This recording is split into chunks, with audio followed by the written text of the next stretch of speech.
ओम नमो भगवते वासुदेवाय। एकादशोऽध्याय। मैत्रेय उवाच।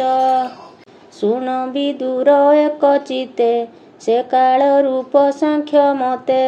निमिष आदि रूप तार एमन्ते पुरैवश्चर निमिष चक्षु परिभ्रम एणु बोलाई तार नाम तार अर्धेक परमाणु त्रिभाग हुए सतरेणु ए सृष्टि निमिष के शुण काष्ठा बोलाई परिमाण 30 कोटि देवगणे कला होइला परिमाणे कला 30 क्षणे होई 12 मुहूर्त बोलाई एबेनी मुहूर्त प्रहर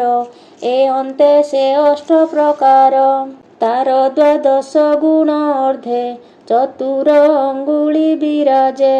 करई तत्व विचारी से वर्णना से सुत करी जल पड़न्ते दंडे हुए ए 8 प्रहर बोलाए 8 प्रहरे अहोराति काल से मन्ते गणन्ति 15 अहोरात्रि पक्ष ए कृष्ण शुक्लटी प्रत्यक्ष एबेनी पक्षे 1 मासे 2 मासे ऋतुए प्रकाशे तृतीय चतुषड मासे अयन से अर्ध बरसे बेनियने संवत्सरे जे कली छिद्र सतरे एमन्ते 7 बरस मनुष्य मानक आयुष ग्रह नक्षत्र जोग चक्रे से काल बल अतिरेके एबेनी पक्षे मासे कही पितृंक अर्धरात्र होई देवंक 12 बरसे तल्लक्य बोलाई दिवसे अणुप्रमाण परिमाणे प्राणीक मासे अनुक्षणे एमन्ते संवत्सर मते विहरे आहार आयते ए पंच ऋषि सर्वेश्वर सुमने शुण हे विदुर प्रथमे संवत्सर मते चतुर्वत्सरस्य विदिते दिव्यवत्सरे तृतीयके चतुर्थे नुवत्सर कल्पे वत्सर पंचम बोलाई काल स्वरूपी पुण्यमयी एमन्ते कालकु समस्ते बुद्धि हराये जगते विदुरवाच पितृदेवता नर आदि परमायुष यथा विधि शुणिलु तुम्भ मुखु एबे संतोषे कह मुनि भावे अपरे कल्पना दिजते नाना प्रकारे जगते अछंती कालर आयते तांक आयुष कह मते तुम्भे से काल 3 गुण जे रूपे अबा प्रमाण एबे विलक्षण धारा एबे विलक्षण धीरा सुमति सुगुण गभीरा जेते विषय शयले जानती ज्ञान चक्षु बले मैत्रेय वाच सत्यत्रेता द्वापर आदि कलिये चतुर्युग विधि देवंक 12 बरसे ए 4 युग काल अंशे 4 सहस्र युग रात्र 3 सहस्र युग मत द्वापर 1 सहस्र जानी कली सहस्रे परिमाणी एमन्ते वेद सांख्य जेते 12 सहस्र समेते एही प्रकारे 7 देई द्विगुणे एहाकु मिसाई जुगकु मध्ये सिद्ध अंशे आयते से काल प्रकाशे एणु जे जुग संख्या जान ज्ञानीक वचन प्रमाण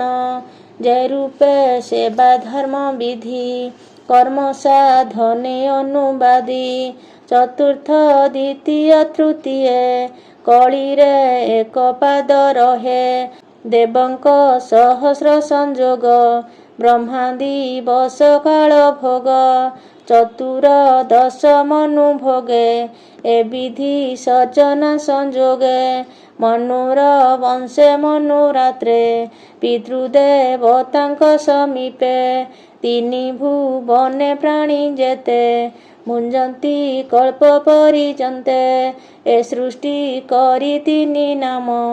ପିତୃଦେବତା ଋଷି ସ୍ଥାନ ଏମନ୍ତେ କଳ୍ପ ପରିଜନ୍ତେ କର୍ମ ଭୁଜନ୍ତି ପ୍ରାଣୀ ଯେତେ ମନ୍ୱାନ୍ତି ଶରୀର ସଂସାରେ କାଳ କ୍ରୀଡ଼ଇ ଏ ପ୍ରକାରେ ମାୟାର ବଳେ ସେ ବିହରେ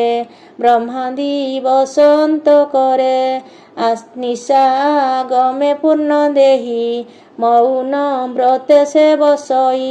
ତର୍ଲକ୍ଷ୍ୟ କମ୍ପେ ତାହା ଦେଖି ସୁଜ୍ଞାନ ଜୀବନ ଉପେକ୍ଷୀ ରବି ସଂସାକ ଶୂନ୍ୟ ଗଲା ପ୍ରଳୟ ଅଗ୍ନି ପ୍ରକାଶିଲା ଶଙ୍କର ଶଣ ମୁଖୁ ଆସି ଅନଳ ତିନି ଲୋକ ଗ୍ରାସୀ ପ୍ରଚଣ୍ଡ ଅଗ୍ନି ତେଜ ତ୍ରାସେ ଋଷିଏ ଥିଲେ ଯେ ଆକାଶେ ସ୍ୱଲୋକ ଛାଡ଼ି ଅତିରେକେ ବେଗେ ମିଳିଲେ ନର ଲୋକେ ତକ୍ଷଣେ ସପ୍ତ ସିନ୍ଧୁ ଜଳେ ତର୍ଲକ୍ଷ୍ୟ ଆଚ୍ଛାଦିଲେ ହେଳେ ପବନ ଅଣଚାଶ ବଳେ ଭ୍ରମିଣ ନାଦ କଲେ ବଳେ ଜଳେ ତରଳ ନାଦ ଶୁଣି ନାଗ ଶୟନେ ଚକ୍ରପାଣି ନିଶ୍ଚିନ୍ତେ ନିବୃତ୍ତି ନୟନେ ଶୟନେ ଅନ୍ତରର ସ୍ଥାନେ ସଙ୍ଗତେ କେହି ନାହିଁ ଏକେ ସ୍ତୁତି କରନ୍ତି ନର ଲୋକେ ଏମନ୍ତେ ଅହୋରାତ୍ର ଗଣି ଆଗମ ନିଗମ ପ୍ରମାଣୀ ଏ ଭାବେ ସତେକ ବରଷ ବ୍ରହ୍ମାର ପରମ ଆୟୁଷ ଅର୍ଦ୍ଧେକ ପରାର୍ଦ୍ଧ ବୋଲାଇ ଯେ ପୂର୍ବ ପର ଭାଗ ଦୁଇ ପୂର୍ବ ପରାର୍ଦ୍ଧେ ବ୍ରହ୍ମା ନାମ